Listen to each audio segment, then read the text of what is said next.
On parle d'un livre là qui a un titre très particulier, Nous sommes des parents formidables. Pourquoi je dirais pourquoi ce titre. Deux choses. D'une part, en écho à une phrase que j'ai souvent entendue dans la bouche de Françoise Dolto, qui disait à des parents, vous êtes les meilleurs parents du monde vu que vos enfants n'en ont pas d'autres. Ça ne veut pas dire qu'on est bon en tant que parents, mais ça veut dire qu'on est les meilleurs, puisque c'est avec ceux-là qu'ils vont avoir à se construire. La deuxième, et là encore, c'est un écho à une phrase de Dolto, je m'en excuse.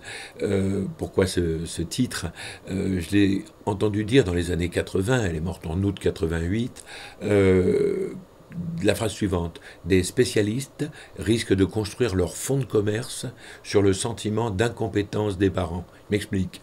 En tant que psychosociologue spécialiste de la famille, depuis vous n'étiez pas né, je suis atterré de voir tous les discours culpabilisants qui alimentent des fonds de commerce, sans parler Super Nanny ou autre, Nanny, et je pense que les parents doivent avoir leur propre réponse. C'est précisément dans cette dynamique que ce livre a été construit, à savoir autour de 80 questions très concrètes que tout parent se pose. Qu'est-ce que je fais s'il pleure la nuit?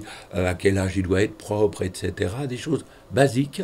C'est l'anti-livre de méthode. J'apporte à chaque question 5, 6, 7 réponses différentes, tout aussi légitimes les unes que les autres, de façon à ce que les parents eux-mêmes trouvent leurs propres réponses et se reconnaissent dans l'anecdote. Beaucoup de réponses fonctionnent sous forme d'anecdotes très concrètes.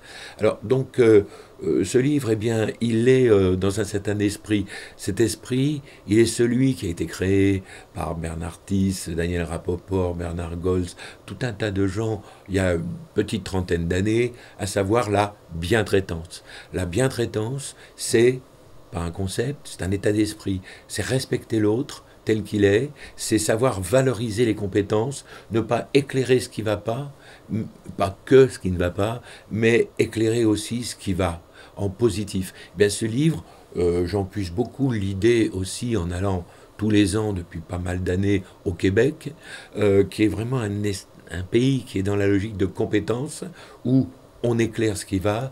C'est l'état d'esprit de ce livre qui se veut, encore une fois sans démagogie, totalement concret et positif, en incitant les parents à regarder aussi positivement leurs enfants, même s'ils n'entrent pas, entre guillemets, dans le moule.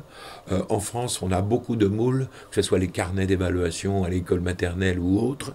Et je terminerai avec une pensée que j'ai entendue très récemment dans la bouche d'un pâtissier avec qui je participais à la conception de la semaine du goût.